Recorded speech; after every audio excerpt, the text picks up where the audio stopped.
another in the series of presidential profiles. Andrew Jackson, 7th President of the United States. Distinctions in society will always exist under every just government. Equality of talents, of education, or of wealth cannot be produced by human institutions. If the government would confine itself to equal protection under the law, and as heaven does its rains, shower its favors alike on the high and the low, the rich and the poor, it would be an unqualified blessing.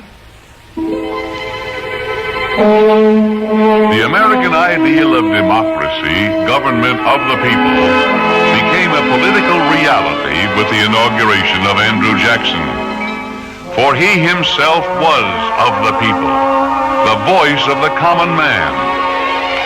With his election, this country's line of aristocratic leaders, the age of Jefferson, came to an end, and the age of Jackson began. The first of the log cabin presidents, Jackson was born and raised in a backwoods settlement in South Carolina.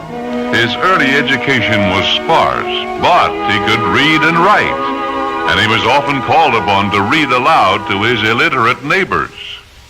I was selected as often as any grown man in the settlement to read the newspaper aloud. My voice was shrill, but I could read a paper clear through without getting hoarse or stopping to spell out the words. In 1776, at the age of 9, Jackson read a newly arrived copy of the Declaration of Independence to a group of excited frontiersmen. Young Jackson served as messenger for the American troops, was captured by the enemy, and developed a burning hatred for the British when his refusal to polish an officer's boots resulted in a saber blow to Jackson's head. He carried the scar for the rest of his life. 33 years later, he had his revenge in the War of 1812. Citizens, your government has yielded to the impulse of the nation. War is breaking out between the United States and Great Britain. Are we the titled slaves of George III? No!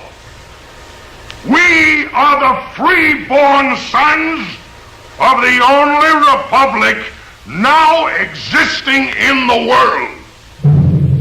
Commissioned as a major general, Jackson's military genius enabled him to defeat the seasoned British soldiers in several engagements. In 1815, unaware that a treaty of peace had been signed, Jackson's troops, aided by the pirate Jean Lafitte, defeated a large British force in the Battle of New Orleans. It was a smashing victory. I saw more than 500 Britons emerging from the heaps of their dead comrades all over the plain, rising up, and still more distinctly visible as the field became clearer, coming forward and surrendering to our soldiers. Never had so great a victory been achieved at so small a cost.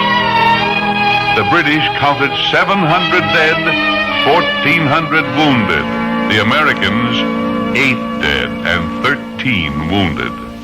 It appears that the unerring hand of Providence shielded my men from the shower of balls, bombs, and rockets, while every ball and bomb from our guns carried with them a mission of death. The hero of New Orleans suddenly found himself a national figure and a political force to be reckoned with. His credentials were impressive. He had served as a congressman and senator from Tennessee. He'd been a Supreme Court justice in that state. More important, he was rough and ready.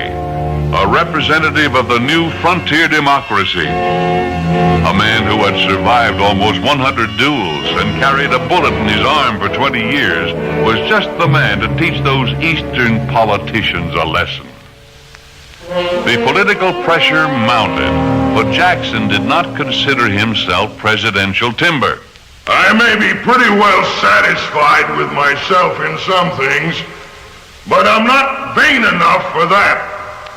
No, sir. I know what I'm fit for. I can command a body of men in a rough way, but I'm not fit to be president. But the people wanted him, and they would get him. In 1828, Andrew Jackson became the 7th President of the United States.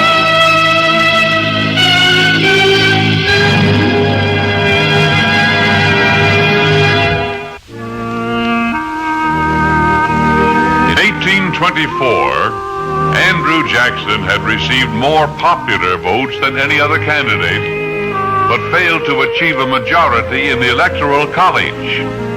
The House of Representatives selected John Quincy Adams to lead the country. In 1828, Jackson was carried into the White House by an overwhelming majority. He immediately attacked the prevailing method of selecting the president. The first principle of our system is the majority is to govern. To the people belongs the right of electing their chief magistrate. It was never designed that their choice should in any case be defeated, either by the intervention of the Electoral College or the House of Representatives. Public opinion forced the change whereby presidential electors were chosen by popular vote rather than state legislatures.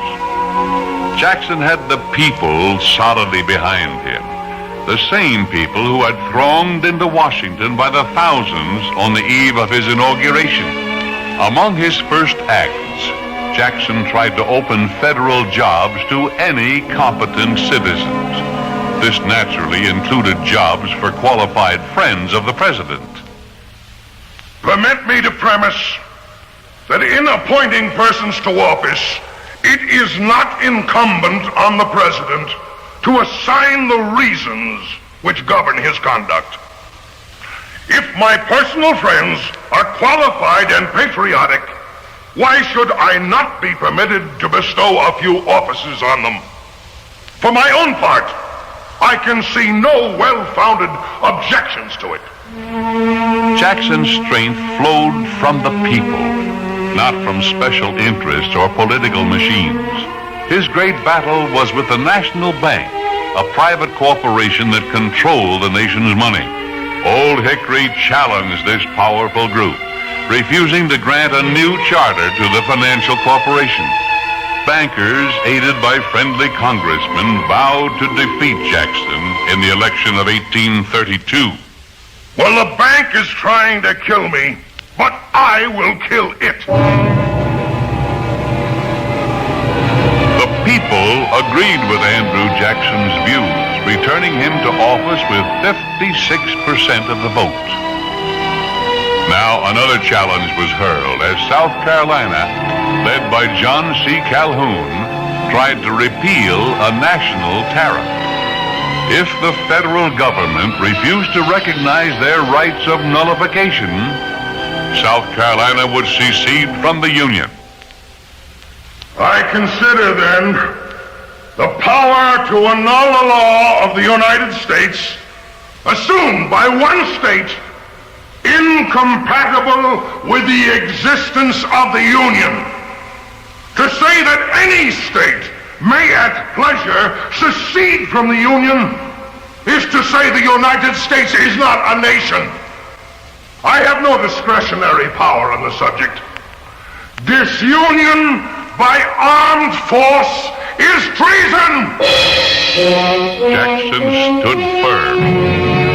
Armed conflict seemed imminent, but a compromise was worked out and the peace preserved.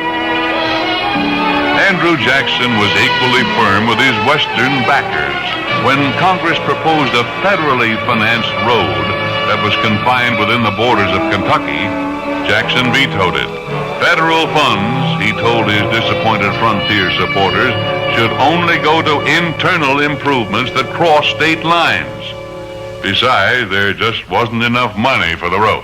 There is no money to be expended as my friends desire. I'm one of those who does not believe that a national debt is a national blessing.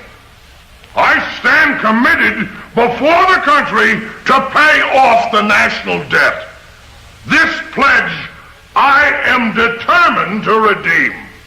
Nearing 70 and sick with tuberculosis, Jackson left the White House, assured of his place in history.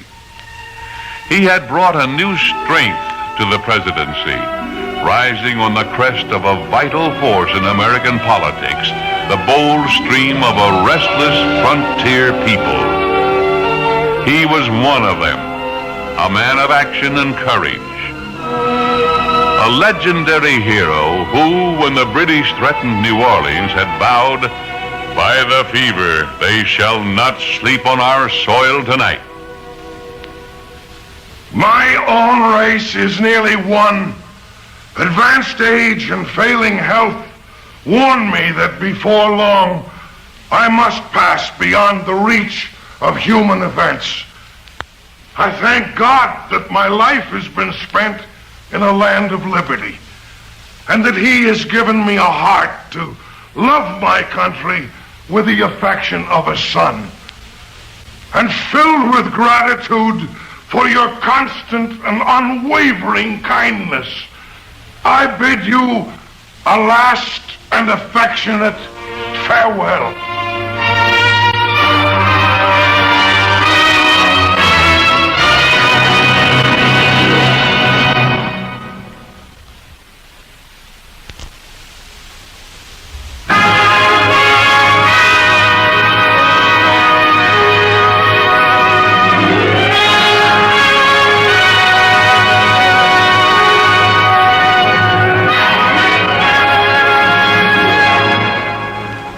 Another in a series of presidential profiles, Martin Van Buren, 8th President of the United States. In receiving from the people the sacred trust twice confided to my illustrious predecessor, Andrew Jackson, I know that I cannot expect to perform the arduous task with equal ability and success. But united as I have been in his counsels, agreeing with him in sentiments which his countrymen have warmly supported, I may hope that somewhat of the same cheering approval will be found to attend upon my path. The little magician of politics, Martin Van Buren, inherited the mantle of presidential power from Andrew Jackson. Van Buren was one of the most clever politicians in history. But when his time came, his luck ran out. He inherited more of the troubles than the glory of the age of Jackson. Martin Van Buren was the first president born under the independent flag of the United States. Raised in a small New York village, he revealed his political abilities at an early age. At 18, he was elected to a political nominating convention. In 1812, Van Buren was elected to the New York State Senate and immediately denounced those who opposed the war with Great Britain. While the brave American sailor, the intrepid defender of our rights, is impressed by force into a service he detests, while this happens, there is no peace. There can be no peace without sacrificing everything valuable. Our feelings are insulted, the public arm paralyzed, and the public ear stunned by the dastardly and incessant cry of peace. Through the next 15 years, Van Buren polished his natural charm and talents into a remarkable skill for compromise. He was a political wizard, a fence sitter, who avoided taking stands on the controversial issues of the day. In a short time, he built and commanded the New York political machine, one of the most powerful in the nation. On certain occasions, however, Van Buren edged off his middle-of-the-road fence. In 1821, he pushed through a recommendation to abolish the restriction that citizens must own property in order to vote. There should be no distinction, said Van Buren, between property holders and those who were have-nots. Gentlemen, as long as this distinction is made, can we hold up our heads and, without blushing, pretend to be the advocates for equal political rights? I think not. There must be equal participation in free government. By 1824, Van Buren had sensed a dramatic change was about to occur on the American political scene. The aristocracy of Jeffersonian democracy was on its way out. The restless spirit of frontier democracy on its way in. Van Buren threw his machine behind Andrew Jackson and was a significant force behind the election of Old Hickory in 1828. Van Buren was rewarded by an appointment as Secretary of State, and he became Jackson's closest confidant and strongest supporter. When South Carolina, led by John C. Calhoun, threatened to secede from the Union, Jackson threatened military action. Van Buren stood behind the president. Scenes of dangerous excitement have occurred, and a reckless disregard of the consequences of their conduct has exposed individuals to popular indignation. But neither masses of the people nor sections of the country have been swerved from their devotion to the bond of the Union and the principles it has made sacred. It will be ever thus. Again, Van Buren was rewarded and was picked to replace Calhoun as Jackson's vice president in 1832. It was obvious that Jackson was grooming Van Buren to follow him into the White House, and the popularity of the hero of New Orleans drowned out the opposition. Martin Van Buren was elected president in 1836, the heir to the throne of Jacksonian democracy and the first executive born in a free United States. Unlike all who have preceded me, the revolution that gave us existence as one people was achieved at the period of my birth. And while I contemplate with grateful reverence that memorable event, I feel that I belong to a later age, and that I may not expect my countrymen to weigh my actions with the same kind and partial hand. That kind and partial hand was never extended to Van Buren. 2 months after he took office, a severe economic depression swept across the country. The Panic of 1837 was on, and Martin Van Buren was right in the middle of it.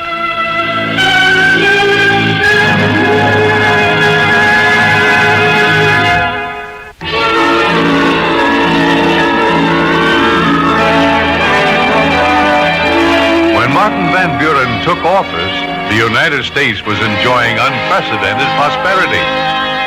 But, as was to be the case less than 100 years later, in the Depression of 1929, the economic boom was based on easy money and wild speculation. Jackson had destroyed the National Bank, and this had lifted the lid off monetary restraint. Van Buren, always loyal to Jackson, had also opposed the National Bank.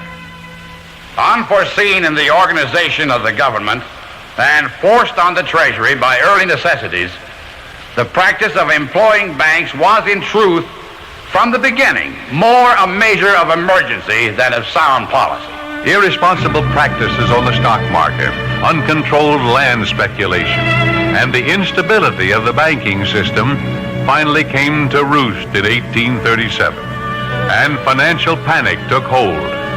Want and failure stalked the country. Hundreds of banks and businesses closed their doors. Unemployed workmen haunted the city streets with hopeless faces. Red lines formed, and riots became commonplace. Van Buren remained convinced that the Depression was only temporary it wouldn't last. Mr. President, any comment on the continuing depression? The difficulties and distresses of the times, though unquestionably great, are limited in their extent and cannot be regarded as affecting the permanent prosperity of the nation. The Panic of 1837 was the worst depression in the history of this young nation. Voters and politicians besieged Van Buren to use the powers of the government to alleviate the crisis. Van Buren, however, did not believe the federal government should intervene in the country's economy. All communities are apt to look to government for too much, especially at periods of sudden embarrassment or distress. But this ought not to be. Those who look to this government for specific aid lose sight of the ends for which it was created and the power with which it is clothed. Government was not intended to confer special favors on individuals or on any classes of them. Convinced that the continuing panic was the result of reckless business practices and overexpansion of credit, Van Buren devoted his efforts to maintaining solvency in the government and settling other problems facing the nation. Relations with Great Britain had been endangered by a series of armed conflicts along the Canadian border. Learning that some American citizens were inflaming and aiding Canadian rebels, Van Buren condemned their actions and threatened government reprisals. This government recognizes the highest obligation to repress all attempts on the part of its citizens to disturb the peace of a country where order prevails. Depredations by our citizens upon nations at peace with the United States have at all times been regarded by the American government and people with the greatest abhorrence.